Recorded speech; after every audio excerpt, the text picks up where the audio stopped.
విద్యా నిధి సపోర్టింగ్గా 5 lakhs 10 lakhs అని ఈ విధంగా రకరకాల హామీలు చేసి ఇవాళ ఏది కూడా ఒక్కటంటే ఒకటి అవి కూడా ఎక్కడంటే అక్కడ అమ్మవార్ల సాక్షిగా డిక్లరేషన్ చేస్తారు. ఈ రైతుల గురించి ఈరోజు రేవంత్ రెడ్డి గారు వస్తున్నారు. దగ్గరున్న ఆర్మూర్లో చిత్తలగుట్ట దేవుడి మీద ఆయన ప్రమాణం చేసి చెప్పిండు. ఈయన రైతుల గురించి చెప్పిండు. అంటే ఏడ చేసినా కానీ హిందూ దేవుల మీద ఒట్టు పెట్టుకున్నాడు 5 దగ్గర. అటు జోగులాంబ ఇటు భాగ్యలక్ష్మి అమ్మవారు. మరి ఎందుకు ఆయనకు అట్లా అంటే 6 గ్యారెంటీలు 5 డిక్లరేషన్లు 400 పైచిలకు హామీలు ఏదో ఒకటి కూడా నిజంగా ముఖ్యంగా ఈరోజు యూత్ అయితే స్టడీ సర్కిల్లో కానీ లైబ్రరీలో కానీ సంవత్సరాల తరబడి చదువుకున్న తర్వాత కూడా పనులు లేక తల్లిదండ్రులకు భారమై ఉద్యోగాలు లేక ఈరోజు అఘాయిత్యాలు చేసుకుంటూ ఉన్నారు. అడ్డ మీద కూలీలుగా చేసుకునే పరిస్థితి ఉన్నది. ఎప్పుడు వెళ్ళినా కానీ 2 years 3 years చూస్తున్నా పిల్లలు కనిపిస్తారు కొందరు. ఇంకా ఇది పరిస్థితి. ప్రశ్నించే గొంతుక కావాలంటే భారతీయ జనతా పార్టీ ఒకటే.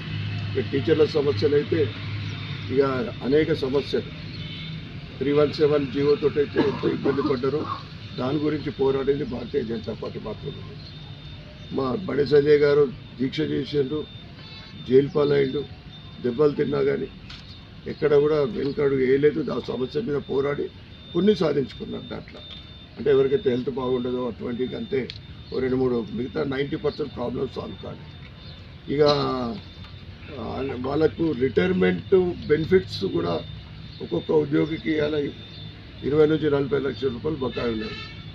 5 డివోలు ఇస్తా చెప్పి ఏదో ఒకటి ఇప్పటిదాకా ఒకటే ఇచ్చారు. ఈ రకంగా అంటే రిటైర్మెంట్ తర్వాత బెనిఫిట్స్ అమౌంట్ ఇవ్వాల్సి వస్తుందని ఆ బీఆర్ఎస్ ప్రభుత్వం 58 నుంచి 61 చేస్తే వీళ్ళు 60 మీరు 3 ఏళ్ళు చేశారు కదా, మేము 4 ఏళ్ళు చేస్తామనే ప్రయత్నాలు చేస్తూ ఉన్నారు. 65 సంవత్సరాలు రిటైర్మెంట్ చేస్తారట. ఎవరికి ఇష్టం ఉంటుంది సార్ 65 ఏం చేయాలంటే? ముఖ్యంగా కొన్ని డిపార్ట్మెంట్ వాళ్ళైతే పని కూడా చేయలేదు. ఉదాహరణకు పోలీస్ డిపార్ట్మెంట్ తీసుకుంటే వాళ్ళ రిటైర్మెంట్ తర్వాత ఎందుకంటే వాళ్ళది ఒక లిమిటేషన్ ఉన్నది, ఒక టైమింగ్ ఉన్నది డ్యూటీస్. ఆర్టీసీ వాళ్ళది కూడా అంతే, నైట్ డ్యూటీ చేసుకొని వాళ్ళ అంటే ఐ సైట్ కానీ ఇంకేదైనా హెల్త్ ప్రాబ్లమ్స్ చాలా ఇష్యూస్ ఉంటాయి. అయినా కానీ వీళ్ళు ఏదైతే భారతీయ జనతా పార్టీ మీరు చూస్తూ ఉన్నారు ఇచ్చిన మాట కట్టుబడే పార్టీ అంటే ఇవాళ దేశం ధర్మం కోసం కమిటెడ్ పార్టీ. దానికి ఉదాహరణ మన నిజామాబాద్ జిల్లాలో 30 ఏళ్ళ సమస్య పసుపుకోడు. అంటే ఎక్కడైతే గవర్నమెంట్ బీజేపీ గవర్నమెంట్ అలా ప్రభుత్వాలు ఉన్నాయో మీకు ఇచ్చిన మాట తప్పకుండా నెరవేరుస్తారు. ఈరోజు ఎక్కడ ఎలక్షన్లు జరిగినా కానీ హర్యానా కానీ రీసెంట్లీగా మహారాష్ట్ర ఢిల్లీ ఎలక్షన్ చూస్తూ ఉన్నారు. ఇక్కడ కూడా ప్రజలు కోరుకుంటూ ఉన్నారు బీజేపీ అంటే అభివృద్ధి కోరుకుంటా ఉన్నారు. అభివృద్ధి కావాలంటే బీజేపీ రావాలని. ముఖ్యంగా ఈ ఎమ్మెల్సీ ఎలక్షన్ చాలా ముఖ్యమైనది. ఎందుకంటే గెలుపు అన్ని సర్వేలు చెప్తా ఉన్నాయి. బీజేపీ మద్దతు ఇచ్చిన సపోర్ట్ చేసిన ఎమ్మెల్సీని గెలుస్తూ ఉన్నారు. గెలిచిన తర్వాత ఒక వాతావరణం ఏర్పడుతుంది.